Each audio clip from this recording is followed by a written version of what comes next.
They had been married for 21 years. They shared everything: home, children, worries, holidays, and fears. He believed their bond was solid, tested by time. Until one evening, she walked into his office and spoke the words that shattered his reality. "I want to sleep with another man. Just once. With your permission." No hysteria, no secret affair, just a direct request for official approval to betray him. He froze, and then he acted. His response became the catalyst, a chain reaction that tore off masks, crushed illusions, and brought long-hidden truths to the surface. Hello, my friend. I'm so glad you stopped by my channel. If you're here for the first time, don't forget to subscribe and share this video with your friends or family. It really helps my channel a lot. Please tell me in which city or country you watch this video. I value every one of your comments. So, let's get started. My name is Jonas.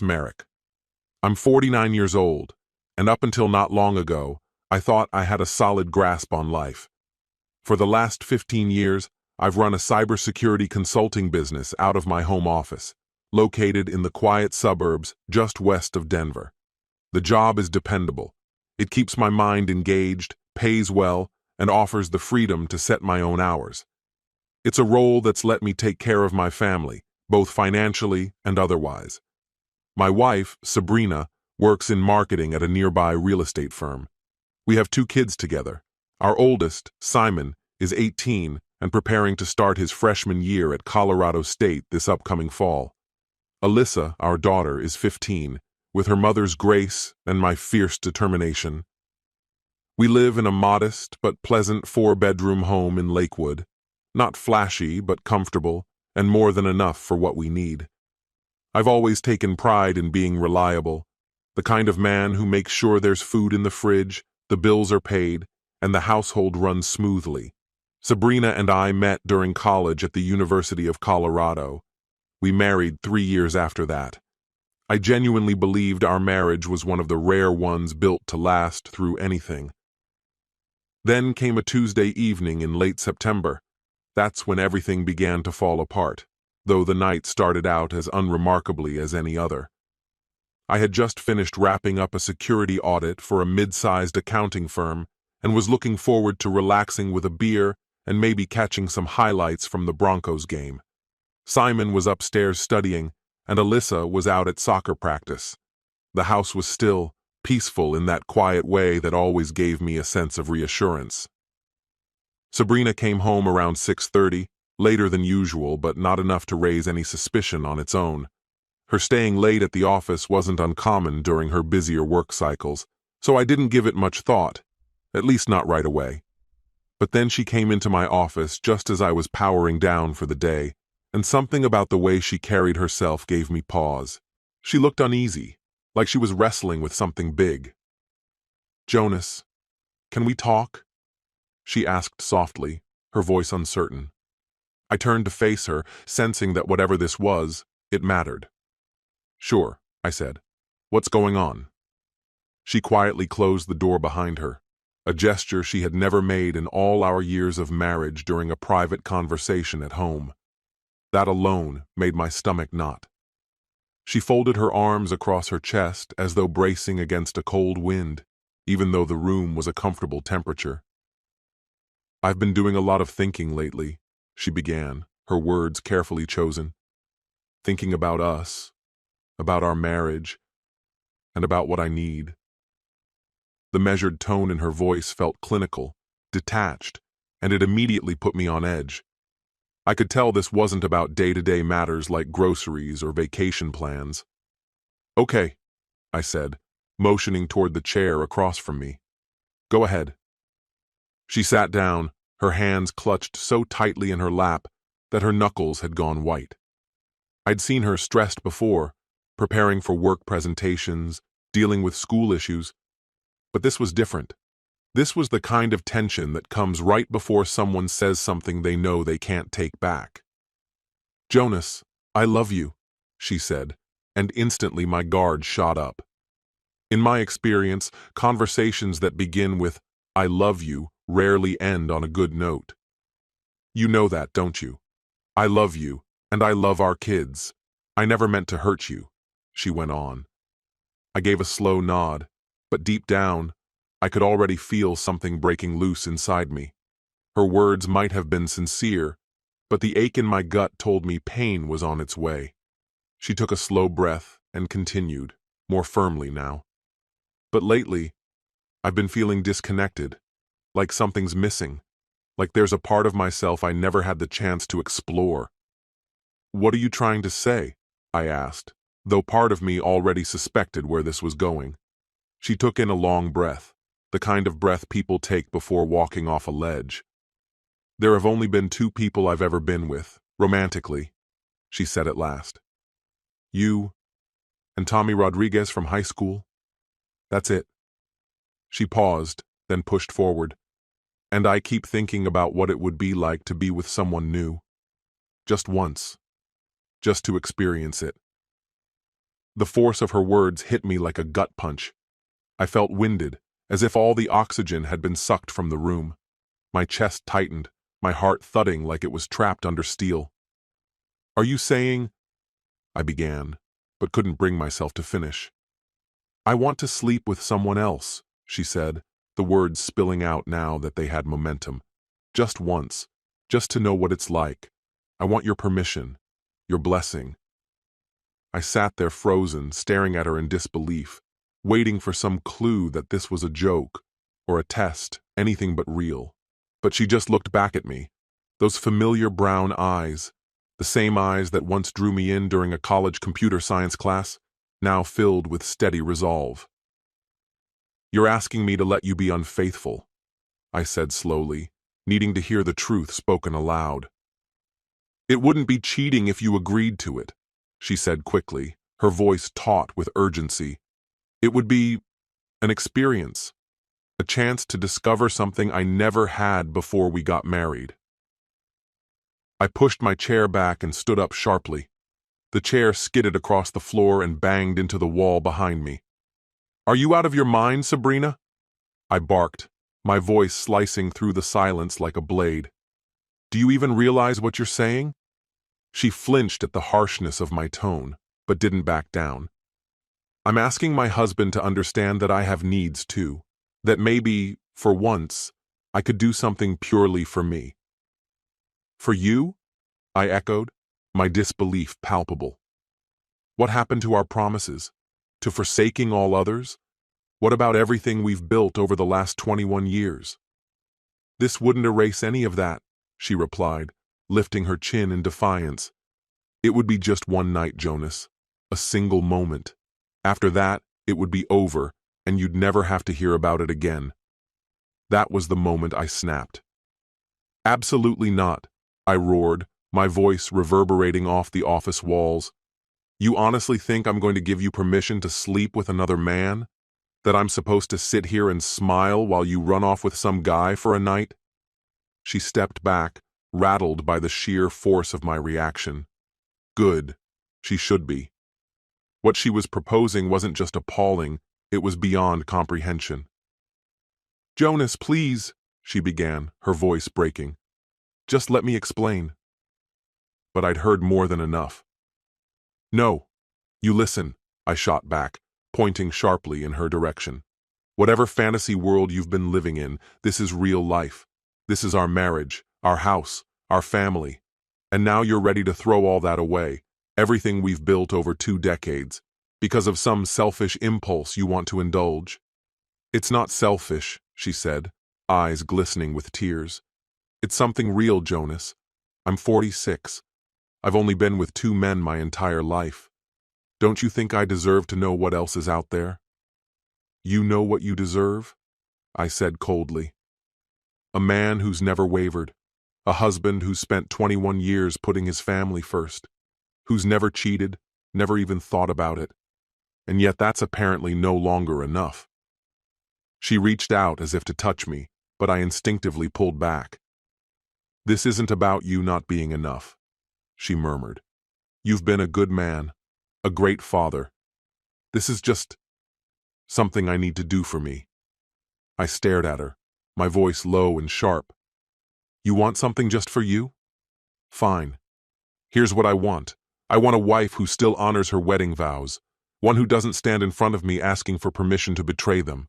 And if that's not who you are anymore, then maybe it's time we stop pretending." The color drained from her face. "What are you saying?" "I'm saying, get out," I told her, pointing toward the door. "Leave this office now, before I say something we both won't be able to take back. And while you're out there, take some time to figure out what you really want, because you don't get to have it both ways. You can chase that fantasy, or you can stay married, but not both." She stood frozen, mouth slightly agape, as though she couldn't quite process that I meant every word. Then, without a single reply, she spun around and slammed the door behind her so hard that my college diploma fell off the wall. I dropped into my chair, hands trembling with a mix of fury and disbelief. 21 years, and this is where we ended up. My wife had asked me to sanction her infidelity, and when I refused, she had the nerve to act like I was the unreasonable one. Well, she was about to find out just how unreasonable I could be. I didn't sleep that night. Not for a second. How could I? Every time I shut my eyes, I heard her voice, calm, almost casual, asking if she could spend a night in another man's bed. By dawn, I'd made a decision that would change the direction of both our lives forever. The first call I made was to Tom Henderson, my attorney and a longtime friend from high school.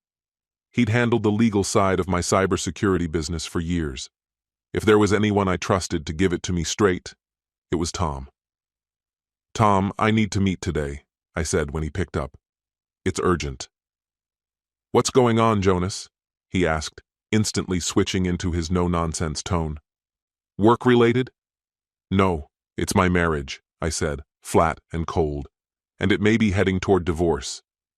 There was a pause on the other end. "Damn, Jonas, I'm sorry to hear that. Can you come in this afternoon?" After I hung up, I did something I never thought I would, not as a cybersecurity consultant, and not as a husband. I hacked into Sabrina's phone and email accounts. Under normal conditions, I'd never even consider it. But this situation was anything but normal. If my wife had asked to be unfaithful, I needed to find out if she'd already gone through with it. What I uncovered made my blood boil. There were dozens of messages between her and a man named Mitchell Ward. The conversation stretched back over 3 months. At first it was harmless enough, banter about work, idle chatter about their weekends, but it didn't stay innocent for long. As I kept going through the messages, their tone shifted. They were no longer professional. Mitchell Ward, a relatively new addition to Sabrina's office, had transferred from the Boulder location around 6 months earlier. Young, single, and clearly more than just casually drawn to my wife. The latest threads removed any doubt. Their dynamic had gone far beyond workplace small talk.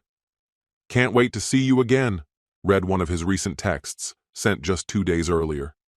"These little stolen moments aren't cutting it anymore." Sabrina's response hit me like a punch to the gut. "I know. I'm trying to figure it out. Jonas is old-fashioned, but I think I can make him understand." This wasn't some fleeting fantasy she'd conjured on a whim. She had been fostering a relationship with this man, and now she was looking for a way to make it physical. The audacity of it left me momentarily frozen. I gathered every digital trace I could find, texts, emails, everything. Then I picked up the phone and dialed Mitchell Ward. "Hello?" he answered, sounding relaxed and unaware. "This is Jonas Merrick," I said coldly. "Sabrina's husband. We need to have a conversation." The hesitation on his end spoke volumes. He knew exactly who I was, and exactly why I was calling. "Mr. Merrick, let me explain," he stammered, but I cut him off instantly. "No explanations needed. I've read the messages. Here's what's going to happen. You've got 5 minutes to speak your piece before I show up in person and end this face-to-face." That got his attention. "Please, Mr. Merrick, you're misunderstanding everything.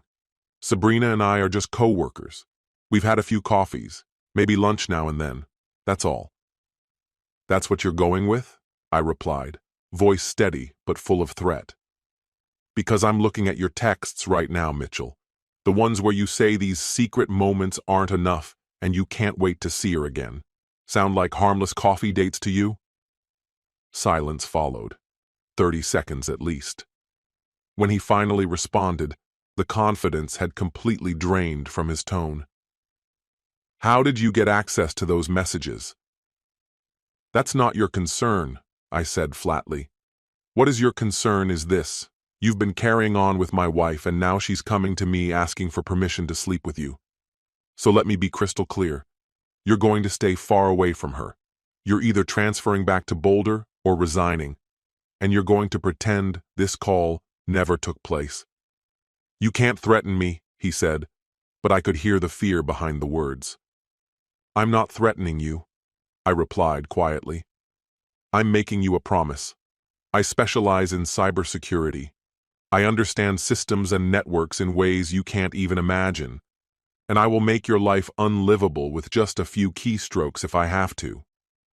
I paused deliberately, then added, if you think I won't go to the ends of the earth to protect my family, you're about to find out just how wrong you are. I ended the call before he could say another word. Then I immediately contacted Sabrina's manager, Patricia Wells. Patricia, this is Jonas Merrick, I said once she answered. There's something serious we need to discuss regarding your employee Mitchell Ward. Jonas, what's going on? She asked, her voice tinged with concern. It's a situation that could very easily become a sexual harassment complaint if it's not addressed fast, I said plainly. Mitchell has been actively pursuing Sabrina, knowing full well she's married. I've got irrefutable proof of their inappropriate communication, and I wanted to bring it to your attention before things spiral.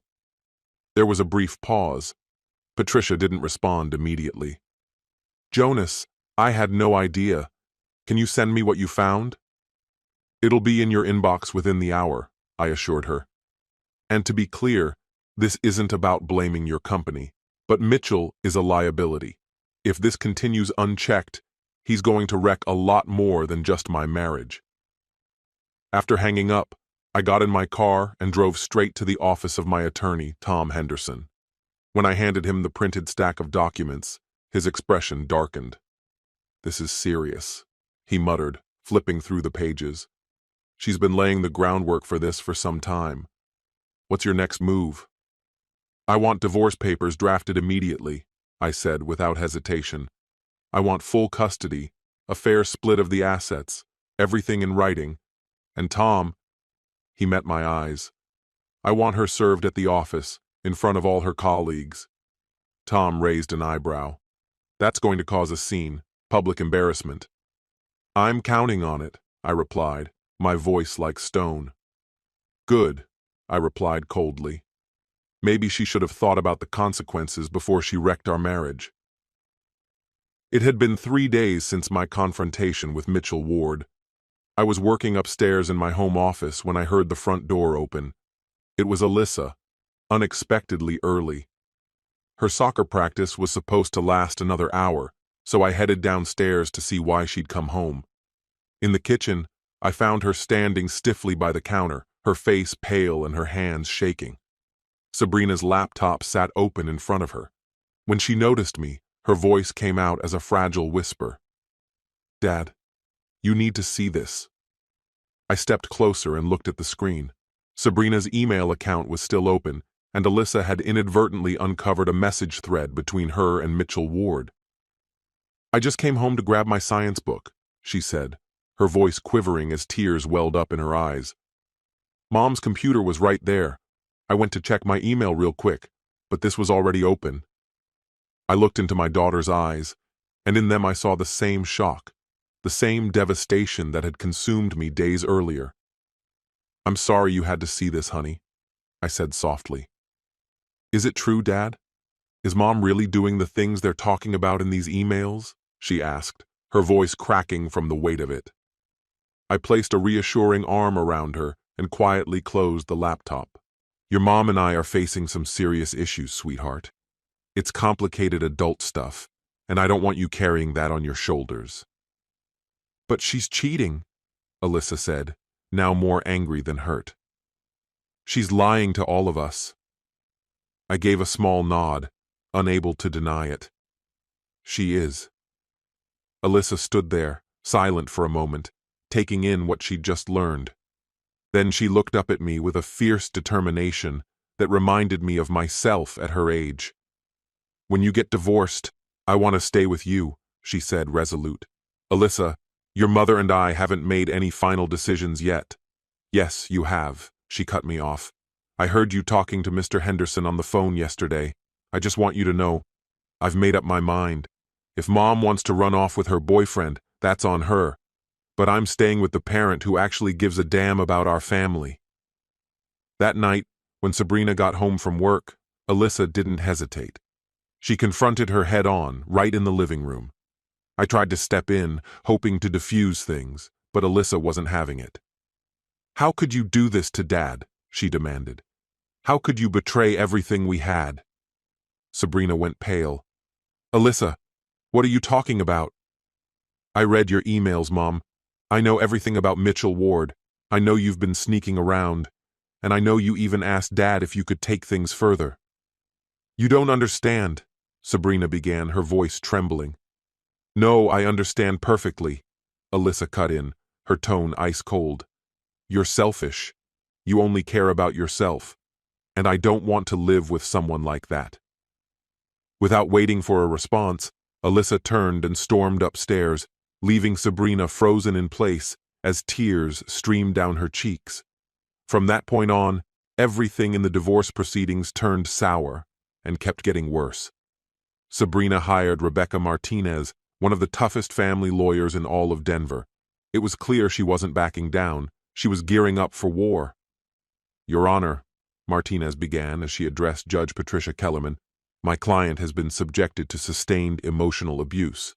Mr. Merrick systematically isolated her from her support system, restricted her financial access, and when she expressed a need for independence, he retaliated by threatening divorce. I almost choked on my coffee. Independence? That's what she was calling her push to get my blessing for an affair?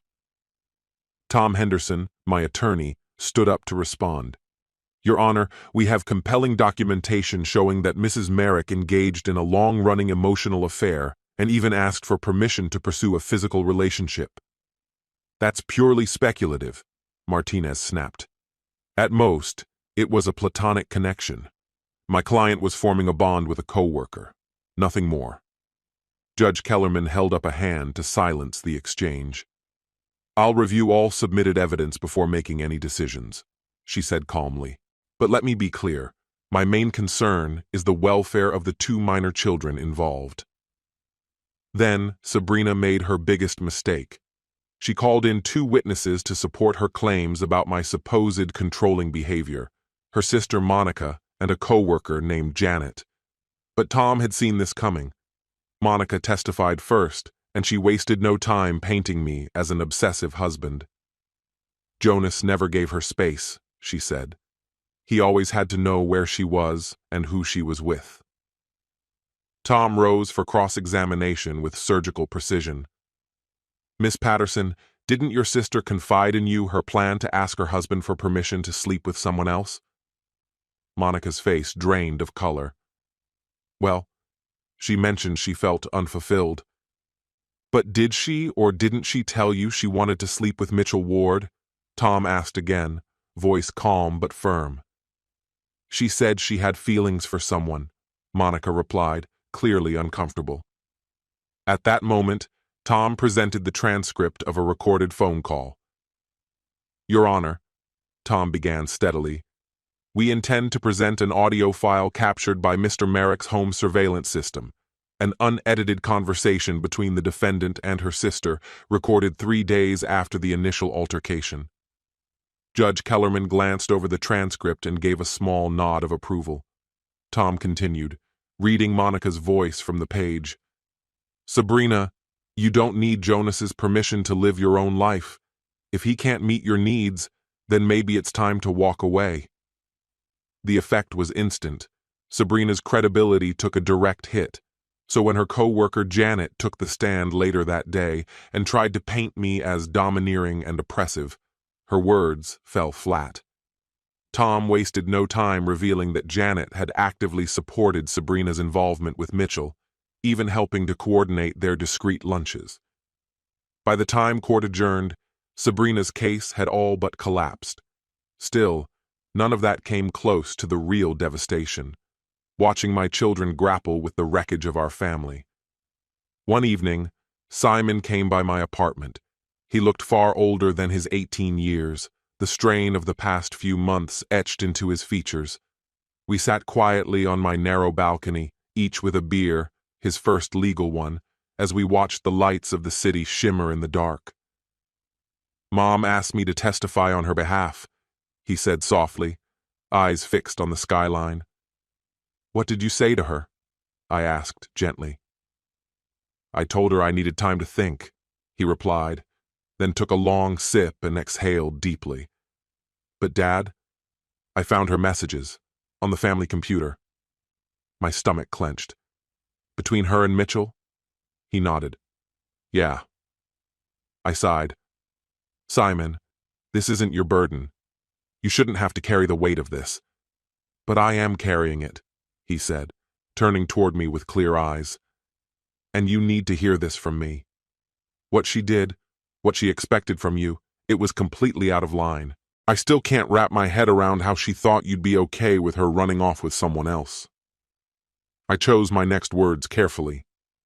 "She's still your mother, and whatever mistakes she made in our marriage, she loves you and Alyssa." Simon shook his head. "Dad, I've seen you bust your back for this family every single day. You never missed a game, helped me with school projects, taught me life skills, how to change oil, how to pitch, how to treat people with respect. And then she turns around and basically asks you to co-sign on an affair?" "Simon, no, let me say this." His voice firmed up. "I won't sit in court and lie about you. You weren't abusive. You weren't controlling. If anything, the only thing you ever tried to control was your own anger. And even then, after what she asked, I wouldn't have blamed you if you lost it." A swirl of emotions hit me all at once. Gratitude, sorrow, pride. My son had matured in the midst of chaos, and somehow managed to hold on to his integrity. "I've been thinking," he continued. "Maybe I should take a year off, stay back, help out with Alyssa." I shook my head immediately. "No, you're going to CSU just like we planned. Whatever's going on between your mother and me, it won't throw your future off course." He nodded, understanding, and finished his beer before adding, "One more thing. Mom's been trying to get me and Alyssa to call Mitchell Uncle Mitchell now." A flash of rage shot through me. "She said what?" "She even brought him to dinner at Grandma's place," he said, his voice bitter. "I told her if she wanted us to call him that, she better explain why uncles send married women messages about stolen moments." His jaw clenched. She grounded me for being disrespectful. I reached across and placed a firm hand on his shoulder. "You have no idea how proud I am of you. You've shown more maturity through all this than many grown men ever could." He gave me a faint smile. "You were my model, Dad. You never quit on us." 2 months after the divorce was finalized, I honestly believed the worst had passed. I couldn't have been more wrong. Sabrina had moved in with Mitchell by then, but it didn't take long to see that the fantasy she had chased was already fraying at the edges. Apparently, asking your husband's blessing to cheat doesn't magically turn betrayal into a romantic fairy tale. As for me, I was slowly putting my life back together, bit by bit. Simon had started college and was thriving. He called me every Sunday, without fail. Alyssa had decided to live with me during the week and spent weekends with her mother. My cybersecurity firm was booming. Word of what I'd been through had circulated, and several male clients, some of them business owners, had reached out, saying they respected how I'd handled the fallout. Then Sabrina made one final move. That evening, I was out having dinner with Lisa Shawn, a software developer I'd met through a client. We'd been dating casually for about 6 weeks, taking things slow. Lisa was brilliant, composed, and refreshingly honest about what she wanted in life. We were enjoying dinner at her favorite Thai restaurant when my phone buzzed with a text from an unknown number. Attached were photos, Lisa and I leaving her apartment earlier that morning. The caption read, "Hope your new girlfriend's enjoying herself. Let's see how she reacts when she finds out about your violent outbursts and controlling tendencies." I passed the phone to Lisa. Her face went pale as she read, "Jonas, who would do something like this?" "My ex-wife," I said in a measured, icy tone, "is doing everything she can to drive a wedge between us." Over the next 3 days, Sabrina unleashed a calculated assault on my character, determined to destroy both my image and my budding relationship with Lisa. She fabricated bogus online profiles to circulate defamatory posts, falsely painting me as manipulative and abusive. Then, she escalated further, calling Lisa's workplace from blocked numbers, pretending I was some kind of stalker. She even loitered outside Lisa's apartment building, clearly aiming for a manufactured chance meeting. But Sabrina had miscalculated in one crucial way. She underestimated the resolve of the woman I was dating. Lisa didn't scare easily. Instead of retreating, she phoned me after each unsettling incident. "Jonas," she said calmly one afternoon, "your ex tried to corner me in the parking garage. She claimed you were dangerous and said I should cut ties with you, for my own safety." I asked her, "What did you say back?" Her answer came without hesitation. "I told her that in the 6 weeks we've been seeing each other, you've been nothing but respectful and decent. And I told her any woman desperate enough to sabotage her ex's happiness clearly didn't value what she had." Her voice never wavered. "I also told her if she contacts me again, I'll be filing a police report." That night, I knew I had to act.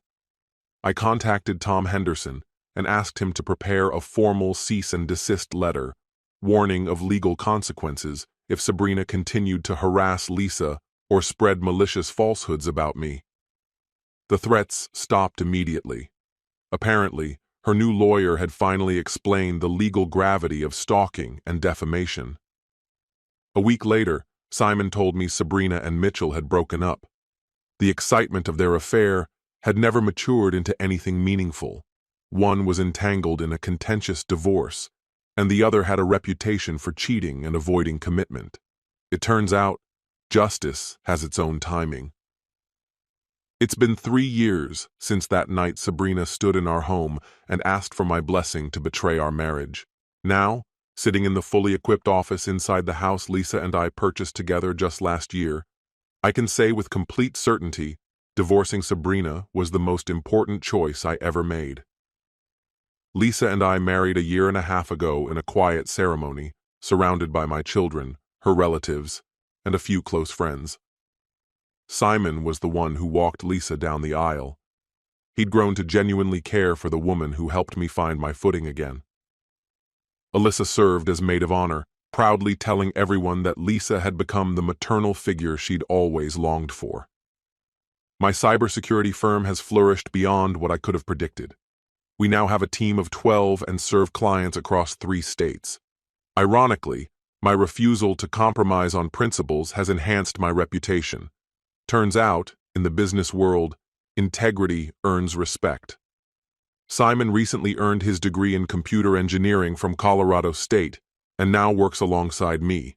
He's already making an impact in network security and helping us land major contracts. Alyssa, now 18, is gearing up to start college this fall. She's studying business administration and already talking about one day joining the company. Sabrina, meanwhile, has lived through yet another failed marriage. After splitting from Mitchell, she dated a personal trainer, then married a divorced accountant she met through a dating app. That marriage lasted just 8 months. According to Simon, she's now dating a bartender 20 years younger than her and talking about spiritual journeys and discovering her true self. I don't harbor hatred for her, but I feel no sympathy either. She made her decisions, and those decisions carried consequences. Just then, Lisa enters my office carrying 2 mugs of coffee. She's wearing one of my old college t-shirts, her hair tousled, her smile easy and warm. At 38, she radiates both beauty and brilliance, and she's deeply committed to the life we've built together. She knows everything, my regrets, my scars, the betrayal, and chose to love me anyway. "Burning the midnight oil again?" she asks, setting a mug on my desk and easing down on the arm of my chair. "Just reviewing the Henderson Industries proposal," I tell her, gently pulling her onto my lap. "If it goes through, we're looking at a $2,000 deal." She leans in and kisses my forehead. "We'll land it," she says confidently. "You always do." That's the difference. Lisa believes in me. She backs my goals, never resents my success, never asks me to tone down my drive to make herself feel bigger. She's my partner in every sense of the word. Sometimes I wonder, what if I'd agreed to Sabrina's request that night? What if I'd allowed her to have that one night with Mitchell? Could our marriage have been saved? The answer is simple: absolutely not. A woman who seeks approval to cheat never truly understood fidelity in the first place. And I'm grateful I saw that clearly before I wasted another minute. My name is Jonas Merrick. I'm 52 years old, and I've anchored my life in the belief that a man's word should mean something. When I vowed, "Till death do us part," I meant it. When Sabrina didn't, I found the courage to walk away, and I've never looked back. This story has come to an end. What's your opinion? Share it in the comments, my friend. And if you like this story, check out other exciting videos on my channel. I'll say goodbye until the next video. See you.